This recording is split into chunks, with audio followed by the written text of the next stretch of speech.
ఇదే మానవ హక్కుల సంఘాలు ఒక ఏది మావోయిస్టుల చేతిలో కానిస్టేబుల్ చనిపోయినప్పుడు, లేదంటే ఇప్పుడు ఆ కానిస్టేబుల్ గిరిజన బిడ్డ అయి ఉండొచ్చు, ఒక బీసీ అయి ఉండొచ్చు, ఒక ఎస్ఐ అయి ఉండొచ్చు, ఒక ఎవరైనా ఇది కావచ్చు.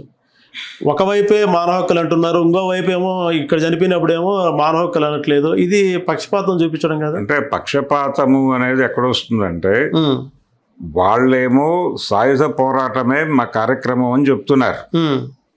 సాయుధ పోరాటమే మా కార్యక్రమము, మాకు ఈ వ్యవస్థ మీద నమ్మకం లేదు అని వాళ్ళు ఒక ప్రోగ్రాం డిసైడ్ చేసుకుని వెళ్ళిపోయారు. మీరేమో వాళ్ళ ప్రకారం వాళ్ళు కరెక్టే, వాళ్ళు శత్రువు అనుకున్న వాడిని చంపుతామని చెప్పారు, చెప్పి ఆ పనిలో ఉన్నారు వాళ్ళు. మీరు మేము చాలా శాంతి కాముకులము, మాది అహింసాయుత పద్ధతి ఇవన్నీ చెప్పి మాకు ఒక రాజ్యాంగం ఉంది అని చెప్పి ఆ రాజ్యాంగంలో ఉన్నటువంటి విలువలన్నీ మాట్లాడి మీరు వాళ్ళలాగా చంపేసి, మీకు వాళ్ళకి తేడా ఏముంది? మీరు రాజ్యాంగం అని చెప్తున్నారు కదా, ఆ రాజ్యాంగం తాలూకా విలువలు వాళ్ళు రాజ్యాంగం మీద ప్రమాణం చేసి ఉద్యమాల్లోకి వెళ్ళాల, వీళ్ళు రాజ్యాంగం మీద ప్రమాణం చేసి పదవుల్లోకి వచ్చారు. కాబట్టి వాళ్ళకి వీళ్ళకి ఒకే ఇది కుదరదు. కరెక్టే. ఇప్పుడు రాజ్యాంగం, ఇప్పుడు వ్యవస్థ, ఇప్పుడు రాజకీయ మామూలు మన ప్రభుత్వ అధినేతలు కావచ్చు, ఆఫీసర్లు కావచ్చు, రాజ్యాంగం మీద ప్రమాణం చేసి ఇది వస్తారు. రాజ్యాంగాన్నే మనుగడనే శాసించి రాజ్యాంగం ఇది తప్పు, అసలు ఈ రాజ్యాంగం కాదని అవతల వ్యక్తి ఇదే ఇచ్చినప్పుడు రాజ్యాంగాన్ని కాపాడడానికి వీళ్ళు అది ఆ వర్క్ ఎన్కౌంటర్లు ఇది చేస్తుంటారు. చెప్పండి. అంటే రాజ్యాంగాన్ని కాపాడటం కోసం చంపచ్చు అనేది దానిలో లేదు, దాన్ని అమెండ్ చేసి రాసుకుంటే తప్పులేదు అంటున్నా నేను. ఓకే ఓకే ఓకే ఓకే ఇప్పుడైనా రేవంత్ రెడ్డి గారు ఈరోజు మాట్లాడారు, ఫ్రెండ్లీ పోలీసింగ్ అంటే శాంతియుతంగా ఉన్న వాళ్ళతోనే, ఎవరైనా అతిగా ప్రవర్తిస్తే చంపేస్తాం, వాళ్ళతో ఫ్రెండ్లీ పోలీసింగ్ ఉండదు అని చెప్పాడు కదా. అదే మాటను కాన్స్టిట్యూషన్లో పెట్టమంటున్నా నేను. ఓకే, మరి దీనికే మీరు ఇది అంటున్నారు. ఇప్పుడు ఉత్తరప్రదేశ్లో మామూలు చిన్న ఇన్సిడెంట్ జరిగినా కూడా ఎన్కౌంటర్లు జరుగుతూనే ఉన్నాయి. అసలు అది ఎక్కడ మరి ఈ దేశంలో ఇంత పెద్ద పెద్ద సుప్రీంకోర్టు గారి నుంచి పెద్ద పెద్ద వాళ్ళు ఉన్నారు కదా, ఎక్కడ ఇది రాలేదు అసలు. హింస జరుగుతూనే ఉందండి సమాజంలో. హింస జరగటం లేదని ఎవరన్నారు? ఇప్పుడు అడవుల్లో హింస జరుగుతోంది, ఎక్కడైనా హింస జరుగుతోంది. ఆదివాసీల మీద హింస చేసి వాళ్ళని అడవుల్లో నుంచి గెంటేస్తున్నారు కదా బయటికి. వాళ్ళందరూ మావోయిస్టులుగా ముద్ర వేసేసి బ్రాండ్ చేసి, ఇప్పుడు బ్రాండింగ్ అనేది ఒక ప్రోగ్రాం. చంపదలుచుకున్న కుక్క పిచ్చిది అని చెప్పాలని ఒక పద్ధతి ఉంది. ఇప్పుడు అడవుల్లో ఉన్న ఆదివాసీలు అందరూ మావోయిస్టులు అని చెప్పి వాళ్ళందరినీ సరెండర్ చేసేసుకుని మావోయిస్టు రీహాబిలిటేషన్ స్కీమ్ కింద వాళ్ళందరినీ తీసుకెళ్ళి అడవి బయట ఇల్లు కట్టించి ఇచ్చేస్తున్నారు. అలా అడవుల నుంచి ఆదివాసీలని తరలించేయటం అనే ప్రోగ్రాం జరిగిపోతుంది చాప కింద నీరులాగా. ఇవేవి ఎవరి దృష్టికి రావట్లేదు. రాకుండా వాళ్ళ పద్ధతిలో వాళ్ళు చేసుకెళ్ళిపోతున్నారు. మొత్తం చర్చ డైవర్ట్ అయిపోయింది. ఇప్పుడు డైవర్ట్ అయిపోయి మావోయిస్టు పార్టీ అనేది సాయుధ పోరాటాన్ని కొనసాగించాలా విరమించాలా అనేది ఆ పార్టీ అంతర్గత గొడవ. దాన్ని బయట సమాజంలో పెట్టి, బయట సమాజంలో దాన్ని తీవ్రమైన సమస్యగా మార్చి జనాలందరూ ఇప్పుడు దాని మీద మాట్లాడుకుంటున్నారు. అవతల వాళ్ళు చేసేది వాళ్ళు చేసుకుని వెళ్ళిపోతున్నారు. దాని గురించి ఎవరో మాట్లాడట్లే.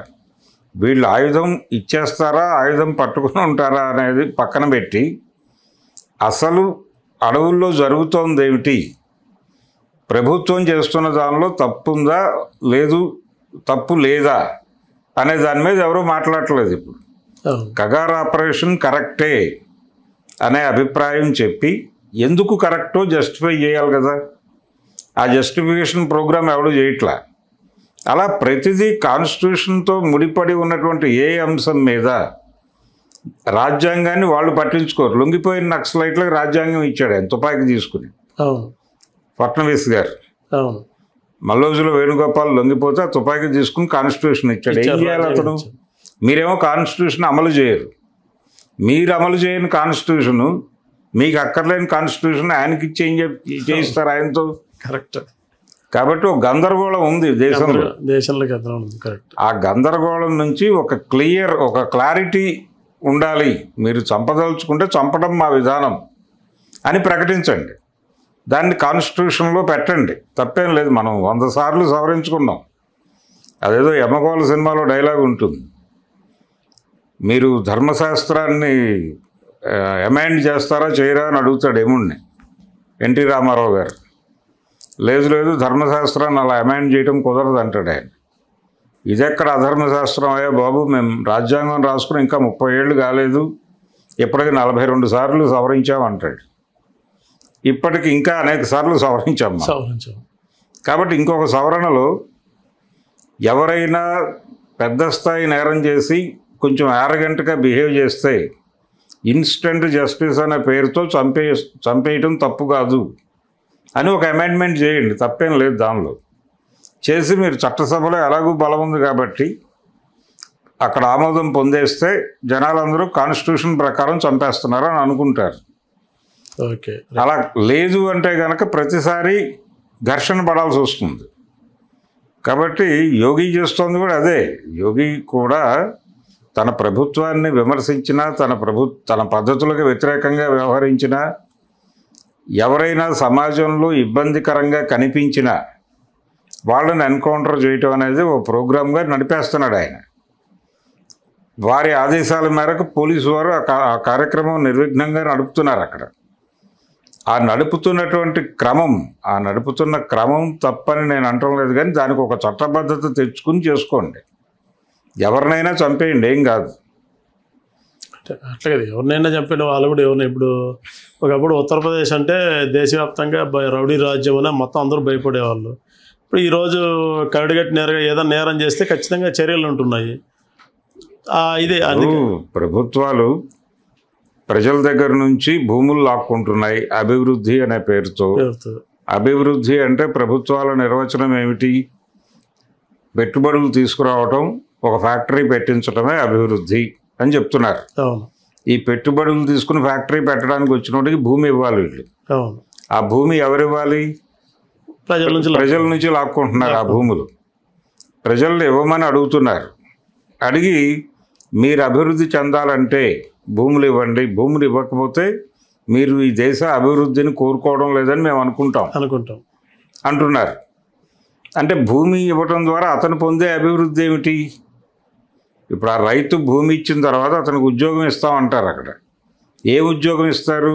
అతనికి టెక్నికల్గా ఫ్యాక్టరీలో ఏం తయారవుతుందో అది తయారు చేసే స్కిల్ ఉండదు.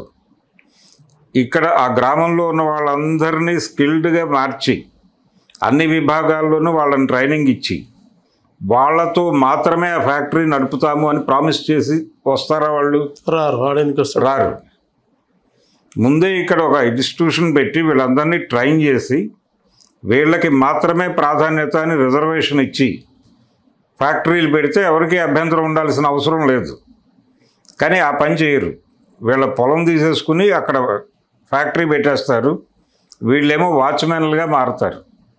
వాచ్మెన్లుగాను లోపల టాయిలెట్ క్లీనింగ్కి, అలాగే టీలు అందించడానికి, సెక్యూరిటీ గార్డులకి. అంటే భూమి ఇచ్చి మీకు స్వీపర్లుగా ఎందుకు పని చేయాలి జనాలు? ఇది అభివృద్ధి అనే పేరుతో చేస్తున్నారు. ఇది తప్పు అంటే కనుక వాడు అభివృద్ధి నిరోధకుడు. అభివృద్ధి నిరోధకుడు అని చెప్పి బ్రాండ్ వేసి ఆయన చంపేస్తారు. అభివృద్ధికి అడ్డం పడుతున్నాడు, ఈ ప్రాంతంలో ఒక ఫ్యాక్టరీ రావడానికి అడ్డం పడుతున్నాడు అని బ్రాండ్ చేసి చంపేస్తే సమాజం ఆమోదిస్తుందని, మిడిల్ క్లాస్ ఆమోదిస్తుంది. మిడిల్ క్లాస్కి ఏం సంబంధం? అక్కడ ఏం జరుగుతుందో వాళ్ళకి సంబంధం లేదు. ఫ్యాక్టరీ వస్తే నిజమే కదా, బోల్డ్ ఉద్యోగాలు వస్తాయి, అక్కడ టీ అమ్ముకోవడానికి అవకాశం ఉంటుంది. ఇన్ని అవకాశాలు వదులుకుని వీళ్ళేంటి అడ్డంగా ఫ్యాక్టరీ రావద్దంటారేంటి? ఆలోచన వెళ్ళకుంటుంది. చంపేస్తే తప్పేంటి అని మాట్లాడుకుంటారు. ఇలా జస్టిఫై అయిపోతుంది ప్రపంచం. ఇలా ఒక అభిప్రాయాన్ని తాము చేసే దుర్మార్గాలకి అనుకూలమైన అభిప్రాయాలు ప్రజల్లో నాటేసి ప్రజలతో మాట్లాడించేసి వాటి చాటును వీళ్ళు చాలా దారుణాలు చేసేస్తున్నారు. అది రాజ్యాంగాన్ని అడ్డం పెట్టుకుని. ఇన్ని దుర్మార్గాలు జరుగుతున్న సందర్భంగా ఇప్పుడు మావోయిస్టులు కూడా ఏం ఉద్యమాలు చేయక్కర్లేదు, అడవులో రాజ్యాంగాన్ని అమలు చేయండిరా బాబు అని చెప్పి రోడ్డు మీదకి వచ్చినా చాలు. Correct sir. మావోయిస్టుకి సంబంధించి మనం ఇటీవల చూస్తున్నాం, కీలక నాయకులందరూ లొంగిపోయారు. At the same time Maoist కేంద్ర కమిటీ ఒక ప్రకటన రిలీజ్ చేసింది. ఏమని, వాళ్ళిద్దరూ ద్రోహానికి పాల్పడ్డారు, ఖచ్చితంగా శిక్షలు వేస్తాం మామూలు ఇది అనేది ఉంది. మరోవైపు ఎలా ఇదంటే ఓవరాల్గా చూస్తే 10-12 మంది మించి నాయకులు లేరు. ఒక హిడ్మా కీలకంగా ఉన్న వ్యక్తి హిడ్మా ఒక్కరు దొరికితే మొత్తం ఇంకా ఇది పూర్తిగా కోల్పోయినట్టు అనేది ఒక జరుగుతుంది. ఆపరేషన్ కగార్ అనేది హిడ్మా టార్గెట్గానే సాగుతుంది అనేది ఒక ఆరోపణ కూడా ఉండదు. అట్ ద సేమ్ టైం మీరు కూడా ఒక అంశం చెప్పారు, మావోయిస్టులు అడవుల్లో ఉద్యమాలు చేయాల్సిన పని లేదు, బయటకు వచ్చి రాజ్యాంగం అమలు చేయండి బాబు డిమాండ్ చేసినప్పుడు చాలా అనేది ఇది ఉంటున్నది. అవును, అంటే కాన్స్టిట్యూషన్ని ఎవడూ పట్టించుకోవడం లేదు అనేది గొడవ చేయాల్సినటువంటి అవసరం ఉంది. అయితే దీనికోసం వాళ్ళు ఉద్యమాలు ఆపుకోనక్కర్లేదు. ఉద్యమం చేస్తూనే, అంటే లిబరలైజేషన్ వచ్చిన తర్వాత మన జీవితాల్లోకి అనేక మార్పులు జరిగిపోయినాయి. అందులో ప్రధానంగా ఎవరి భూమి అయినా లాక్కుని ఎవరికైనా ఇచ్చేటువంటి స్వేచ్ఛ ప్రభుత్వాలు తీసేసుకున్నాయి, మన చేతి నుంచి లాగేసింది. తీసేసుకోవడం అనేది చాలా ప్రమాదకరంగా మారిపోయింది. దీన్ని అడ్డుకుంటున్నారు అనే ఉద్దేశంతోనే మావోయిస్టు పార్టీని ఇక్కడ నుంచి తుడిచిపెట్టాలి అని అనుకుంటోంది ప్రభుత్వం. అందుకోసం మొదలుపెట్టిందే ఆపరేషన్ కగార్. మనకి ఈ ఆర్థిక సరళీకరణలు రాకముందు మావోయిస్టుల గురించి రాష్ట్ర ప్రభుత్వాలు మాత్రమే మాట్లాడుకునేవి. నక్సల్ ఎఫెక్టెడ్ స్టేట్స్ అన్నిటినీ కలిపి ఒక మీటింగ్ పెట్టడం, నక్సల్ ఎఫెక్టెడ్ స్టేట్స్ డీజీపీలతో మీటింగ్ పెట్టడం, ఈ ప్రోగ్రామ్స్ గతంలో లేవు, 90లకు ముందు లేవు, తర్వాత మొదలైనవి. మన్మోహన్ సింగ్ ఆర్థిక మంత్రిగా ఉండగా ఇలాంటి సమావేశాలు పెట్టమని హోంమంత్రిత్వ శాఖను ఆదేశించేవాడు ఆయన. ఇలా సమావేశాలు పెట్టి మావోయిస్టులతో ప్రమాదం ఉంటుంది అనేది ముందుగా చెప్పినవాడు. ఈ దేశానికి ఆర్థిక సరళీకరణలు పట్టుకొచ్చిన మరుక్షణమే ఇక్కడికి పెట్టుబడులు తీసుకొస్తాం, మనం ఫ్యాక్టరీలు వస్తాయి, వచ్చినప్పుడు ఇక్కడ జనాలు సఫర్ అవుతారు, సఫర్ అయినప్పుడు వాళ్ళ తరఫున ఎవరో ఒకళ్ళు నిలబడి దెబ్బలాడతారు, ముందు ఆ దెబ్బలాడే వాళ్ళని చంపేయాలి, దెబ్బలాడే వాళ్ళు ఉన్నారు అంటే వాళ్ళు రారు, పెట్టుబడులు రావు, అభివృద్ధి జరగదు. కాబట్టి అభివృద్ధి జరగాలంటే పెట్టుబడి రావాలి, పెట్టుబడి రావాలంటే వాళ్ళకి గ్యారంటీ ఉండాలి, ఇక్కడ ఎవడో అడ్డం పడ్డానికి గ్యారంటీ ఇవ్వాలి, అడ్డం పడేటువంటి ఆర్గనైజేషన్స్ అన్నిటినీ బుల్డోజ్ చేసి తొలగించాలి. ఈ ప్రోగ్రాంలో భాగంగానే మన్మోహన్ సింగ్ గారు మొదలుపెట్టాడు ఇది. దాన్ని కొనసాగింపై ఆయన ప్రధానమంత్రిగా ఉండగా ఆపరేషన్ గ్రీన్ హంట్ అన్నారు. ఆ గ్రీన్ హంట్ మరో రూపమే ఆపరేషన్ కగార్. ఖచ్చితంగా ఇప్పుడు అట్టుగా సార్, మామూలుగా మీరు అన్నట్టు ప్రపంచం మారిపోయింది, తర్వాత ప్రజల ఆలోచన విధానాలు మారిపోయినాయి, ఇంకా మావోయిస్టులు అడవుల్లో ఉండి ఫైట్ చేయాల్సినంత నీడ్ ఉంది. ప్రజల్లోకి వచ్చేసి వాళ్ళు రాజకీయంగా ఇది వచ్చి ఈ వాళ్ళు ఏవైతే అనుకుంటున్నారో ఇక్కడ అమలు పరచచ్చు కదా. అమలు పరచినప్పటికీ వాళ్ళేమో ఆయుధాలు పట్టుకుని అడవుల్లోనే ఉంటామని చెప్పడం లేదు. ఆయుధాలు పట్టుకుని అడవుల్లో ఉండటము అనేది అయ్యే పని కూడా కాదు ఇప్పుడు. ఎందుకంటే ప్రతి ఒక్కరూ ట్రాక్బుల్, ప్రతి ఒక్కరు ట్రేసబుల్ పరిస్థితుల్లో ఉన్నారు ఇప్పుడు. అయినప్పటికీ వాళ్ళు అడవుల్లో ఉంటున్నారు. ఉంటున్న వాళ్ళని చంపేసే ప్రోగ్రాం ఒకటి తీసుకుంది గవర్నమెంట్. అలాగని వాళ్ళు రోడ్డు మీదకి వస్తే, అంటే ఇందాక నేనన్నట్టుగా రాజ్యాంగాన్ని అమలు చేయమని వాళ్ళు రోడ్డు మీదకి వస్తే వాళ్ళని ఆ రూపంలో బతకనిస్తుందా ప్రభుత్వం అనేదానికి గ్యారంటీ లేదు. ఇప్పుడు మావోయిస్టులు ఆయుధాలు వదిలేసి బయటకు వచ్చేయాలి అనేటువంటి డిమాండ్ చాలామంది మాట్లాడుతున్నారు. వచ్చేసి ఏం చేయాలి, వాళ్ళు వచ్చేసి సరెండర్ అయిపోయి ఇంటికి వెళ్ళిపోవాలి. వాళ్ళు అదే చెప్తున్నారు, ఆత్మసమర్పణ అంటున్నారు. సమర్పణ అయిపోయిన తర్వాత వాళ్ళకి డబ్బులు ఇచ్చేస్తారు, వాళ్ళ తల మీద ఉన్నటువంటి వెల ఏదో ఇచ్చేస్తారు, ఆ డబ్బులు తీసుకుని కూల్గా ఇంటికి వెళ్ళిపోయి నీ పని నువ్వు చేసుకో అని చెప్తున్నారు. అంతే తప్ప మేము బయటకు వెళ్ళి ఉద్యమాలు చేస్తామంటే అంగీకరించదు. ఇప్పుడు కాన్స్టిట్యూషన్ని అమలు చేయమని మేము రోడ్డు మీదకి వచ్చి గొడవ చేస్తాం, కాబట్టి మేము లీగలైజ్ అవుతామని మావోయిస్టు పార్టీగా ప్రకటిస్తే దాన్ని యాక్సెప్ట్ చేసే పరిస్థితుల్లో ప్రభుత్వాలు ఉన్నాయంటే లేవనే చెప్పాలి. ఎందుకంటే వాళ్ళు ఆల్రెడీ చర్చలకి మేము సిద్ధం, మేము సీజ్ ఫైర్ ప్రకటించాం, మీరు కూడా ప్రకటించండి, కూర్చుని మాట్లాడుకుందాం అని బసవరాజు ఎన్కౌంటర్ జరగడానికి ముందే ప్రభుత్వంతో మాటలు జరిపే ప్రయత్నం చేశారు, ఉత్తరాలు రాశారు. అమిత్ షా కానీ హోమ్ డిపార్ట్మెంట్ నుంచి ఒక్కళ్ళు స్పందించలేదు. అసలు తమకు సంబంధం లేని వ్యవహారంగా చూశారు దాన్ని. చర్చలు లేవు అనేసాడు బండి సంజయ్ గారు. అయితే అంటే అంతకుముందు చాలా ప్రభుత్వాలు చర్చలు జరిపాయి కదా. ప్రభుత్వం అంటే కేంద్ర ప్రభుత్వం చాలా సీరియస్గా ఈ దేశంలో ఉద్యమాలు వద్దు అనుకుంటోంది, ఉద్యమించే వాళ్ళ గొంతులు నొక్కేయాలి అనుకుంటోంది. ఇది స్పష్టం. అందుకు పెట్టింది ఆపరేషన్ కగారు. అందుకని అసలు విషయం అది ప్రజల మనసుల్లో నుంచి, ప్రజల దృష్టి నుంచి తప్పించేయడం కోసం వీళ్ళు ఆయుధాలు పట్టుకున్నారు, అడవుల్లో ఉంటున్నారు అనేది హైలైట్ చేసి సాయుధ పోరాటమా లేకపోతే సాయుధ పోరాట విరమణ, దీని మీద ఒక డిబేట్ మొదలుపెట్టి జనాలందరినీ అక్కడ ఎంగేజ్ చేసి ఆ ఎంగేజ్మెంట్లో వాళ్ళందరూ ఉండగా వీళ్ళ మానాన్ని వీళ్ళు చంపేసుకుంటూ లొంగ తీసుకుంటూ ఈ కార్యక్రమం జరిగిపోతుంది. ఇది ఉద్యమాలను లేకుండా చేయటం కోసం జరుపుతున్నటువంటి కుట్ర. ఇది స్పష్టంగా కనిపిస్తున్నటువంటి పరిస్థితి. ప్రపంచం దీని గురించి మాట్లాడితే వినే మూడ్లో లేకుండా చేసేస్తున్నారు. ఇప్పుడు ఎవరు వినటానికి సిద్ధంగా కూడా లేరు. ఇలాంటి పరిస్థితి క్రియేట్ చేయటం అనేది ప్రభుత్వం చేసినటువంటి ప్రభుత్వం సాధించినటువంటి గొప్ప విజయం. అందుకని మావోయిస్టులు ఎంత గొంతు చించుకున్నా, ఎన్ని ప్రకటనలు ఇచ్చినా ప్రజలు కాన్షియస్గా లేరు. ఇప్పుడు ప్రజలకు అప్పీల్ చేసుకుంటూ తిరిగి ప్రజల్లోకి వచ్చి పనిచేయాలి.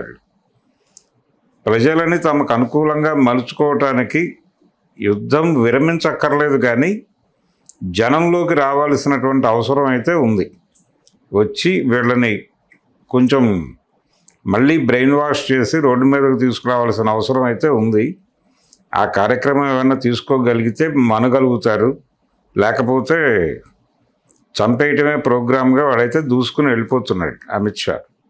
కాబట్టి అంత ఈజీ వ్యవహారంగా లేదు ప్రపంచం. హలో, తెలుగు రాజ్యం ఛానల్ చూస్తున్నారా? సామాజిక, రాజకీయ, జీవన చిత్రణే తెలుగు రాజ్యం. అతిశయోక్తులు, అసత్యాలు ఉండవు. రాజకీయ కోణం కాదు, ప్రజా కోణమే కొలబద్ద. తెలుగు రాజ్యం వీక్షణ మీ ఉత్తమ అభిరుచికి నిదర్శనం.